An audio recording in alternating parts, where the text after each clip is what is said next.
Hey guys, it's Al from Altruistic Channel, and today's video is actually going to be a new segment that I've been working on, or that I've been trying to work on.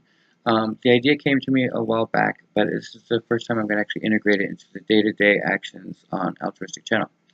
And what my idea is behind this segment is basically I'm going to draw, and hopefully you will join me, and we will basically co-create. And I find that this is a very interesting exercise in that I've never done it before, but I find that there's a lot of wisdom in it, and I just don't know what it is yet, so we're going to let it play out together.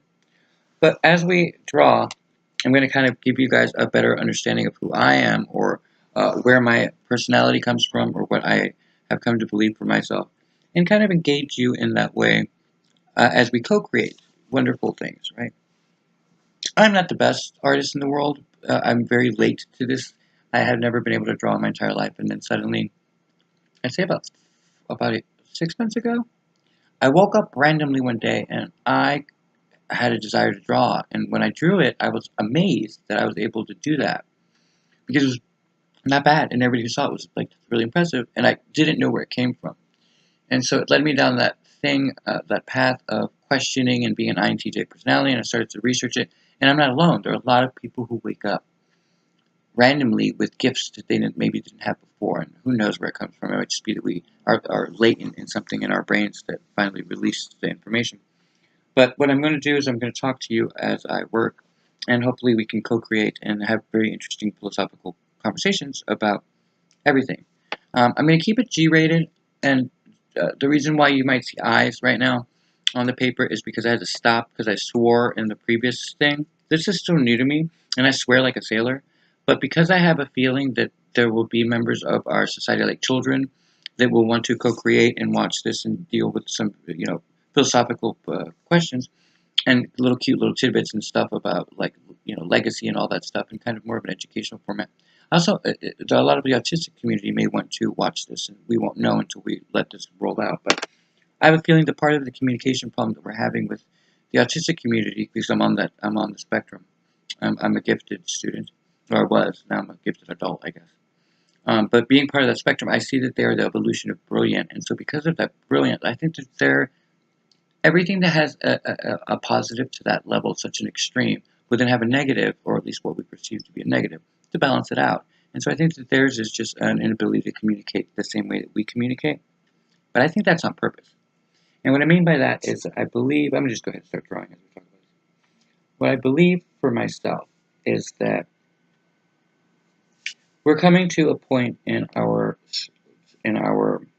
evolution where the way that we've been doing business, or the way that we do things, is not necessarily on par with whatever the divine energy is, or whatever God's intention was. And so I believe, personally speaking, that the autistic community is actually his messengers. They belong to, or her, to the Lord, whatever you believe that to be, or the Matrix, whatever it is. But they are a signal that we must, in my opinion, start to evolve the way that we perceive things, and that instead of making them learn how to talk to us, that we need to learn how to talk to them. And so I find that I, through drawing, can probably better communicate with them, and maybe the combination of them hearing what I'm saying will then translate, and watching me draw will help them translate into a communication that, didn't take a lot of effort to do. But it's a leap of faith, and we don't know what's going to happen. So, but anyway, so I'm keeping it very G-rated. These will be very informal, very loving, and so if you see if you see suddenly I went from having two eyes to an entire face, then I had to stop for editing because I swore. But it'll get easier as we go. So I guess what I wanted to start with was the faith principle. So here's my personal interpretation of faith. Faith is so personal and so subjective. It's just like perspective, and it's based on perspective, I guess, to some degree. But I find that for me, we as humans want to be right. And though I've never personally subscribed to this belief, because I just find that, for me, I can't grow from being perfect, and I can't. If I know all the answers, then what the freak am I doing here? Why am I here?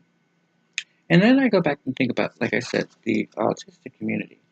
And these beautiful beings exist on our planet for a big reason, and we know it. I mean, there's no one who has ever met an autistic community member and not been amazed at whatever it is that they find so interesting to them, or what they do own, because they own mathematics in some way, or they own the ability to make chocolate, or whatever their specialty is, they own that sphere. And so it lends itself to what I believe in with spirituality. Everyone, in my opinion, is on this planet for reasons that we may not necessarily know off the top of our heads. And I think that's on purpose. We don't need to know all the answers in order to engage the world, because if we did, we probably wouldn't make the mistakes we make. And then what the hell would we have learned? What would be the point of all this? So with the autistic community, I just found that their spirituality outshines any idea or preconceived notions that we have as to what makes someone normal or what brilliance looks like. It turned it on its head, because if you've ever sat in the gifted programs like I did as a youth, we get to a point at around the 150 mark where communication with the outside world for the normal person is almost impossible. And the frustration that takes over their expressions, and my expression at times, from not being able to convey the right messaging is all but comical, just not to them at the time. And where we seem to have broken the communication cycle down, and maybe have lost a good sense of ourselves, is that we internalize it as the person receiving the data or receiving the lack thereof the data. And watching them get frustrated can send a mixed signal that maybe we are inferior to them, and it brings out the worst of us. So it's just a big catastrophe waiting to happen. But in regards to spirituality, from my perspective, because it's based on perspective in general, the philosophy that you come to agree or disagree with things to be true or not true can entirely be kind of based on your initial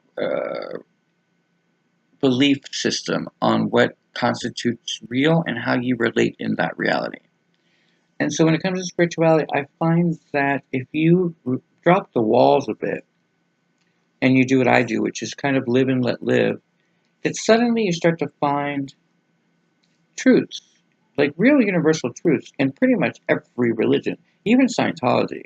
And I'm saying even Scientology because they're under attack right now, which, arguably rightfully so, but as someone who's survived that, I am definitely not defending them in any way, shape, or form. But I do notice that even that faith, or, well, that cult, it used to be a place of faith. It's not a place of faith anymore. But that's not here or there. I don't want to be negative. Um, but even in that respect, they have a lot of information that is accurate. Like, for example, if you have a child that's suffering through learning disability of some kind and you can't quite place your finger on it, maybe their philosophy of clearing up every single word that they don't understand may actually do some good. It's not rocket science. It's something that they actually practice for a long time in general in education circles. It's just that they took it to the umpteenth degree. I don't think I ever. I don't think there. I think I had to literally one day. I remember reading a book that was above my grade, my pay grade, if you will, and I had to stop every other word to look it up. And it was probably one of the most infuriating experiences of my life. And so I finished it. And by the time I finished it, I was amazed at how much I actually wanted to go to bed first, and then second, how much I actually retained. You see, it turns out with education systems, when you have someone who is like a glib student, someone who reads peripherally or just on the superfluous and doesn't take weight to what they're reading, and kind of skims over a lot, they will find themselves possibly scoring well academically at first, but have absolutely zero retention rate. And part of that has to do with the way that you operate your understanding of words and verbiage. So if you don't know the core or purpose of a word, or what it actually is defined as, you're more than likely not going to retain the information the way that you want to.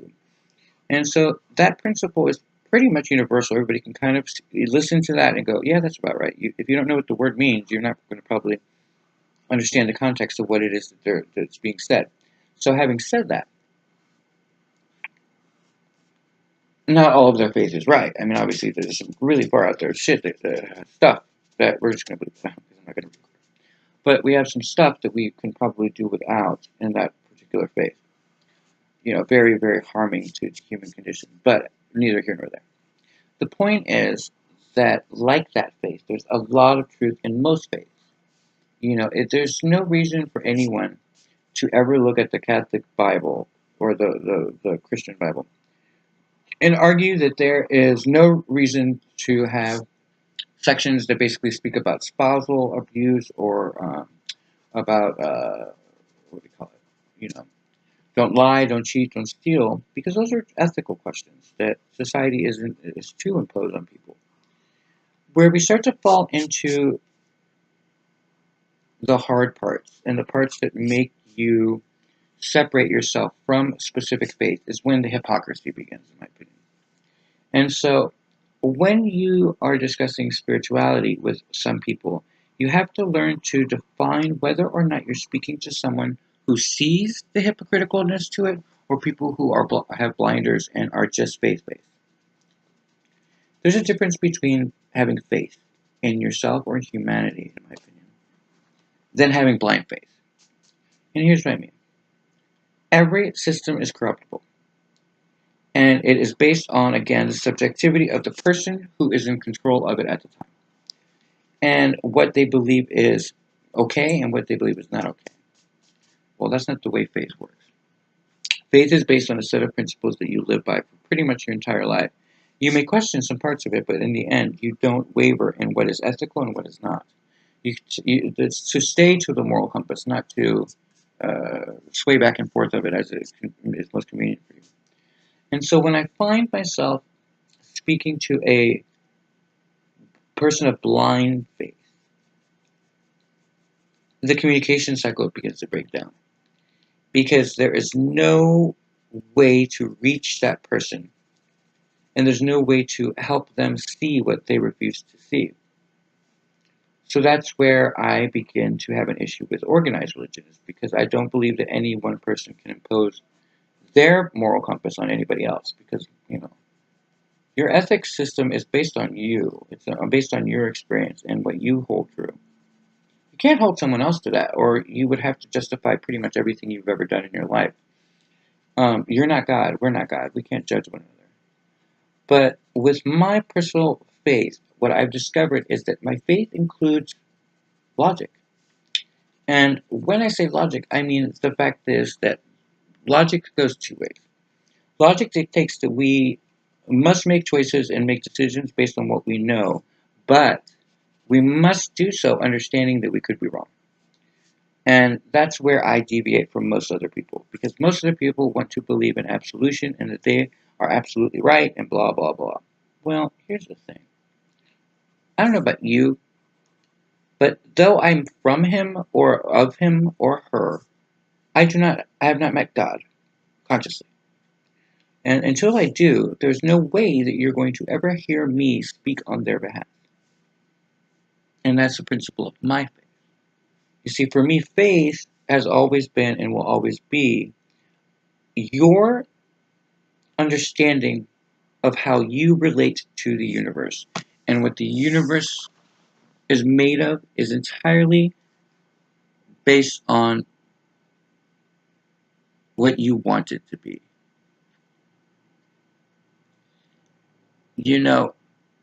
When you put imagery or ideas that are freeform, and not based in anything you can tangibly see or understand, then you have to put weight into the fact that you're actually projecting on to the world something that you want to be true.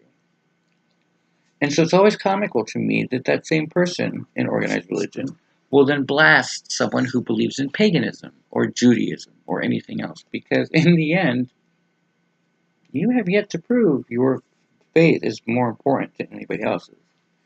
And that drive, that innate need to somehow make yourself more important and that you're right and that no one else can be right is comical, because you have not met God. Not on this plane. Because if you have, here's a couple things I need to know. One, why do people who say they have met God speak of hate? And do they not see that by them constantly belittling others in the constituency or people who are different than them, that the hate that they spread and the intolerance is not in his image? And that by doing these acts and doing these things, that they don't walk with God. Because they're basically saying that God makes mistakes. So how would they ever be able to speak on his behalf? And that's where I separate from the masses. That's why faith is so important. So let's define faith in this moment, in this context, as a set of belief systems that guide you in your life to better help you reach the best parts of you and help you reflect that to humanity. These are learned skills. So what always struck me about me is I never suffered for this. It was always very clear to me that even before I knew I was gay when I was a kid, the gay people were here, and I'll tell you why I thought they were here as a young child. My understanding of the gay population as a kid was that they were hated as during the AIDS epidemic, and that they would be penalized for their sins. But as people would say that, I would notice how much healthier they looked, happier, and I started to kind of wonder, well, what kind of penal system, and I was very young, would operate in that way where they would reward the sinner? And it dawned on me, well, maybe that's because they're not the sinner. Maybe that's because they're the blessed. And then soon after that, my ideology introduced me to the idea of population control. And it dawned on me very, very quickly at a very young age, because of the heinous things that were happening to my predecessors, including 42 of them being trapped into a bar and set ablaze and burned alive before Pulse ever happened. And that happened here in New Orleans. But it made me remember the story of the Jew community, the Jews, and how persecuted they've been because of their disbelief, if you will, in the Christ being the Savior. Look, if you and I existed at that time, there's no fucking... Damn it. I'm going to have to rerun it. Yeah, we're going to edit it.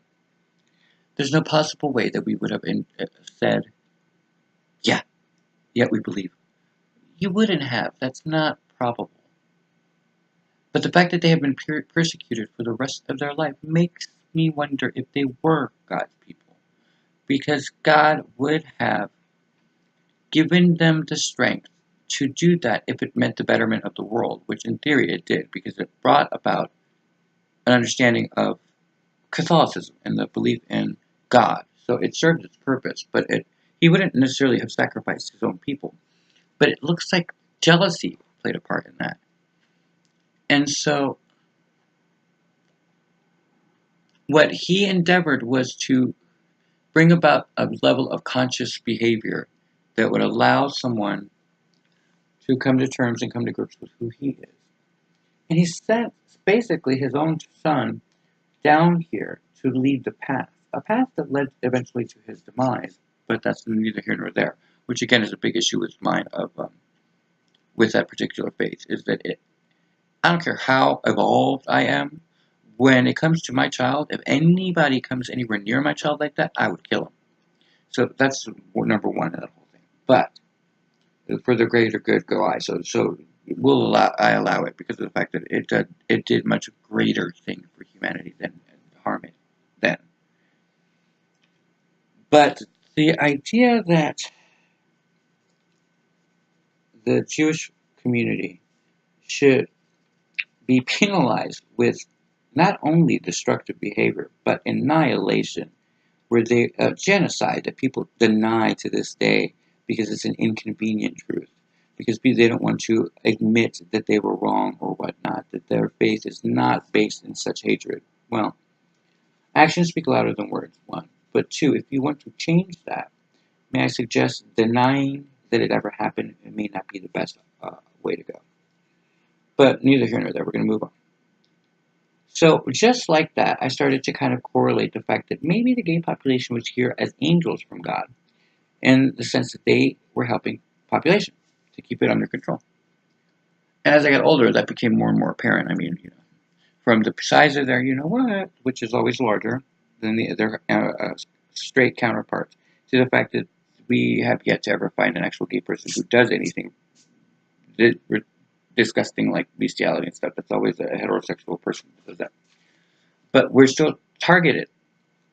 And so I find that when it comes to faith, mind your own business. There's nothing that you can do at this point, if you are speaking on behalf of God in a hateful way, that will make anybody of a rational brain, or even God for that matter, listen to you. Because you are essentially calling God out and saying that he makes mistakes or she makes mistakes. I really hope I'm there when you go to heaven, skate, because you're not going to make it very far. You can't do that. You can't speak on behalf of an entity or a deity that you only know of as an energy. It's been a long time since you and he or she were together. So I would suggest that as you formulate your opinions, that you leave your children to do what my mom did, which is make their own choices and walk their own path. Because you are responsible for not only their faith-based reasoning, but also what kind of person they turn out to be. Faith is not just about something abstract, in my opinion. Faith actually instills morals and ethics that will govern that person. And so when you begin it by corrupting data and by actually imploring this hatred and pushing it onto your child, you take responsibility for any harm they bring about in the world. And that is a heavy burden to carry through purgatory. So that's where I kind of stood on the faith thing. But the reason I'm bringing it up is because I am at a point in my life where I don't just believe in one religion view or another. I'm finding that a lot of religions, going back to my initial thesis, is that they all hold truth. So what I wanted to do in my lifetime is I would like us collectively to start working on a vision that incorporates all faith and understanding faith for itself, which is we're here to make our lives better and to come to terms with why we may be here without actually ever knowing at this point what the purpose is. And to allow people to find their own way and their own truth. And to celebrate the fact that they have an explanation that resonates with them. I believe in the collective consciousness, which I believe is multifaceted and made up of many different originating faiths. It does not fail on me the concept that I could be wrong. But I guess my question to all of us watching this is, what is the big deal about being wrong? What are you afraid of? If you are a leader in this world, then you must have failed at least once or twice before, because you cannot lead without having first endured the lessons and the pain of loss. Basic thought, so it's just a fact. You cannot lead by inheritance. That is not how that works. Because if you try to lead by inheriting, you are going to fail, and you're going to fail in a fake replication of something that you're not, which is someone else. So, when you lead, you have to come to terms with a release of control to some degree. Not control of the situation per se, but control of the mindset of who you're leading. And so if you are of a faith that tells you that you must preach hate, or that you must justify why you are more important than someone else, then I implore you to look within and answer me two questions. Are you saying that God is wrong and that he makes mistakes? And What are the negative ramifications to your actions? If they are not severe, meaning that they only affect you and your family and your kin, then go ahead.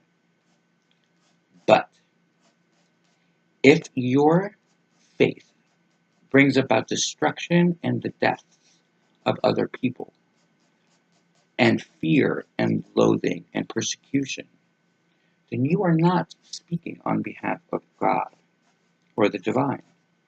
You can't be. And here's why. She doesn't make mistakes. He doesn't make mistakes.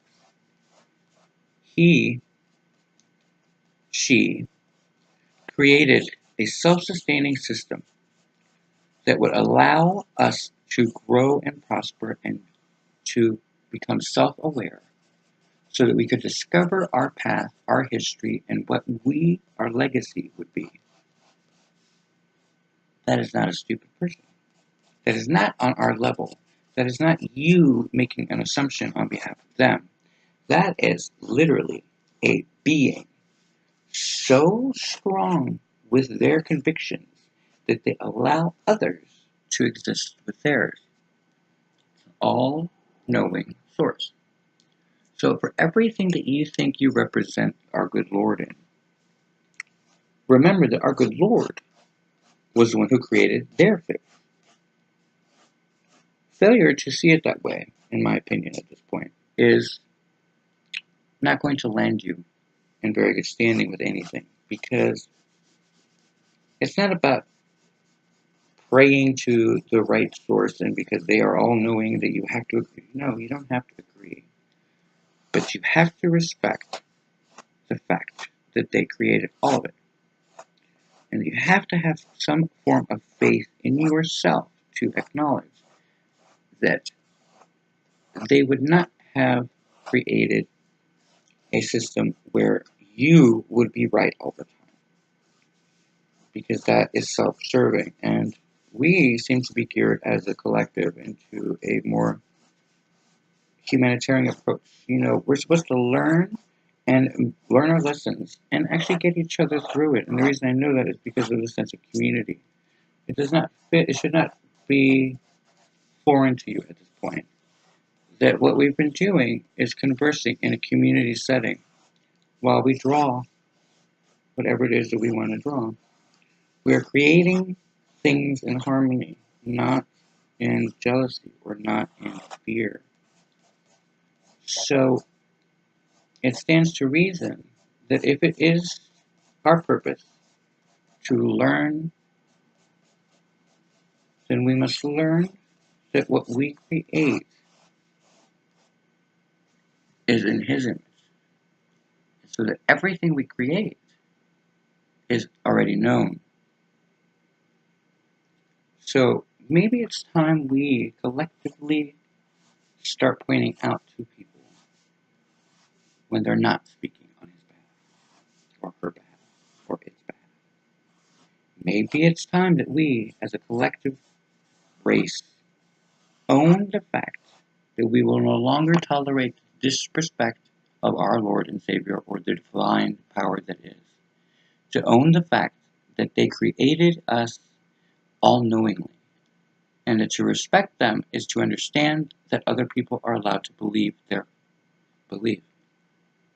The important principle behind all of this is that they reach a point in this world where they have faith in themselves, in us as a collective race, in their purpose in life, and how best to serve him, her, it, whatever you base your faith to be in. Because we have come to a crossroads, in my opinion, where we need to start acting in ways that are creating harmony and not destruction. And that's what I wanted to address. I don't know exactly what my intention was with this. I just know that it would be my first of this. I hope that you all enjoyed drawing with me and co-creating with me. And I hope that maybe I instilled a little bit of wisdom to you, and that you, by being there with me, have sent me energy and taught me how to believe in myself and how to believe in our messaging. If you don't believe in the collective consciousness, that is absolutely acceptable because I don't believe in your faith. But I believe that your faith is something that I can endorse. Just because I don't believe in the exact way you came to understand something doesn't mean that I will ever deny you your faith. And to my autistic community and to the gifted out there in the world, I know what you see, and I know that you see through walls, and I know that our gifts are very cumbersome at times. And I know that you're struggling, if you're autistic, with finding a way to communicate with us. But understand that somehow what we just co-created will one day make a difference because we co-created together. Here's what I do. I don't know who she is, but I'm assuming she is someone watching right now. If this is somehow you, I can't tell if it's a good picture or not. I'm not the best drawing person. I did your cheeks far too big, but I've learned for myself that when I draw these things, it tends to have a meaning, and usually someone I'm going to run into or come into contact with. So if that's you, maybe the messaging of the video was directed towards you, and you're at a crossroads. I don't know if your child is dealing with sexuality and you're dealing with how that relates to your faith. But believe in faith itself, and it will guide you. It also is possible that this person is dealing with their own demons of hypocrisy, or maybe coming to terms with autism, actually.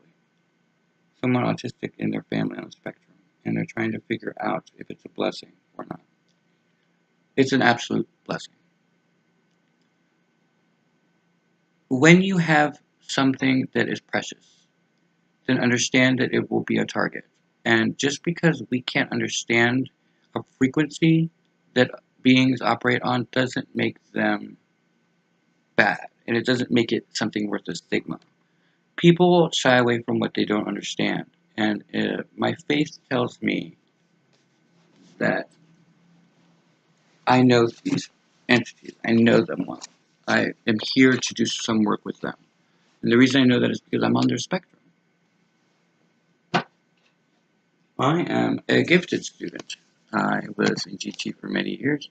Actually, my whole life, obviously. If you're gifted, you don't go away from that. And I sat in rooms with some of the most brilliant people in the world as a young person who turned out to be car mechanics or turned out to fail out of school and get pregnant and have children and raise families.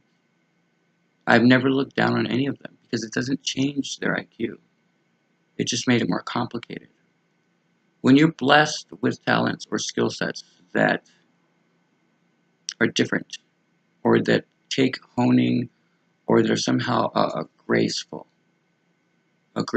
talent, then there is persecution and there is stigma.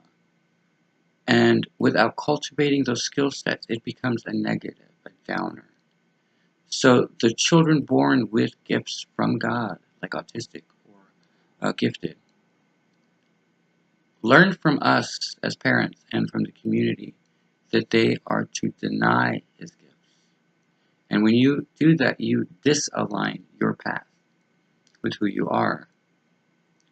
So when you look at your autistic child, I implore you from the bottom of my heart, look at how beautiful they are and find their talent, and then you pull that out of them every step of the way and disallow anyone to come into their space because they are receptive to energy that will give them a negative impression or somehow make them feel secondary to anybody else. It is your charge in this life to have them. You brought them into the world, and God is saying to you that you have the inner strength to guide them properly. Align them with people who will get them where they need to be, like me, or people that are just there with the intent to make them successful in this planet. Because I guarantee you, when it's all said and done, when I die or when my legacy begins, it will include the realization and confirmation that they have the leadership skills to make us evolve as humanitarians. And you did that. And so stop looking at it like a negative.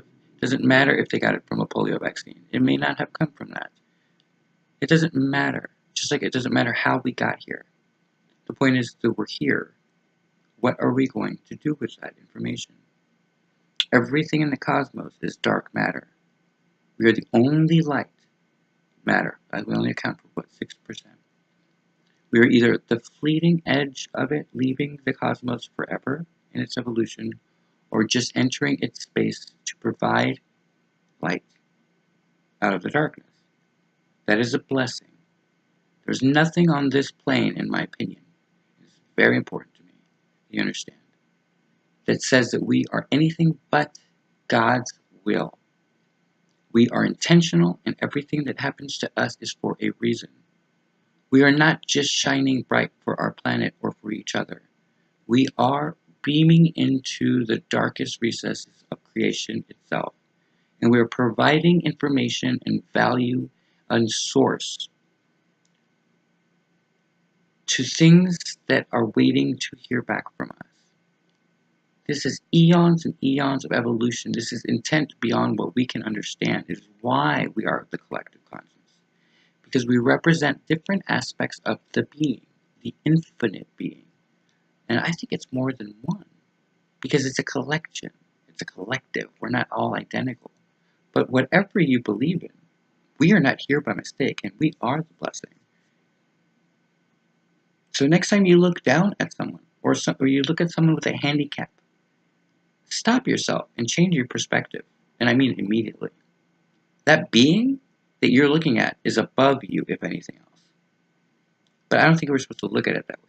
I think that we're supposed to look at them for what they are, which is a human being equal to us that we have to find a way to better understand. Because at some point, we're going to have to understand, when it's finally answered, what we were doing here. And we're going to have to justify that to ourselves. And it may be something as bad as we're just a computer simulation.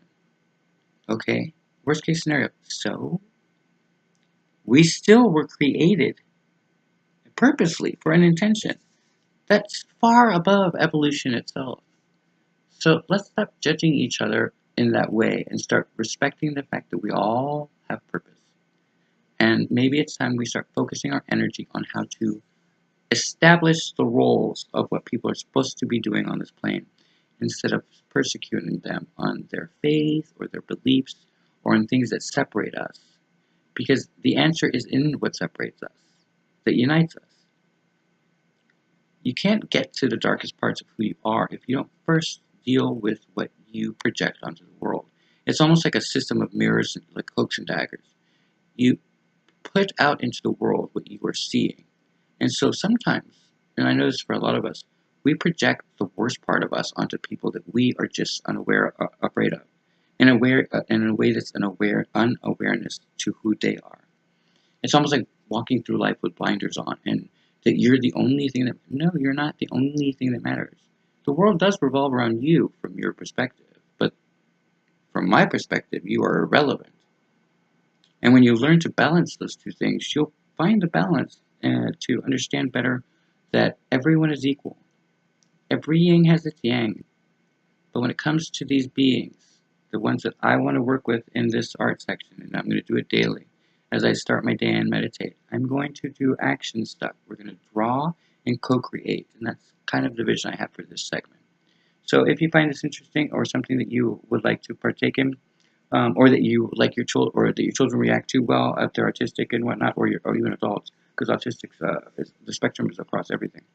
Let me know. I love to hear that. I want to work with a lot of people, and I find this to be very creative as a means to getting to know them without putting them under my microscope. And I'm referring to them in a specific way, not as a subject matter, but more as a respect to them. But I don't want to study them. I want to engage them, and I want to find a way to embrace where their strengths are and communicate with them in a way that is not invasive.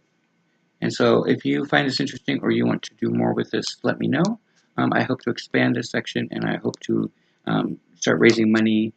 As many of you know, I'm actually engaging right now and bringing forward and materializing my concept behind the Altruistic Channel, to include the LLC, which is a consulting agency to derive money, to eventually I want to get schools and I want to get better education facilities to help better understand the gifted and the autistic communities, because I find that education needs a reform. And it starts with sometimes the biggest leaders, which are people that have yet to be discovered. So it's kind of like being a businessman. I just see a lot of possibility in this world, and I want to be a part of that. And so let me know if you find this interesting. And again, if you want to support the cause, please go ahead and go to the GoFundMe page, or if you want to support it, just subscribe. Honestly, I'm pretty much on my own in a lot of regard, but not necessarily. I know the collective consciousness is with me, and even if you don't understand what that is or believe in that because of your own faith, understand that my faith allows your faith. And so that's always a good thing. So, but endorse the idea of providing light to the darkest parts of our world, because there are people who are just waiting for us to find a way to get to them in order to unleash all the truth that they have. And I think that's going to be awesome. So that's it for me on Altruistic Channel. This is my first segment dedicated towards bridging the gap of communication through art. Let spirituality be the flare to light your fire. I just made that up. I'm going to keep that. Anyway, that's it for me. I hope you had a great day. And have you made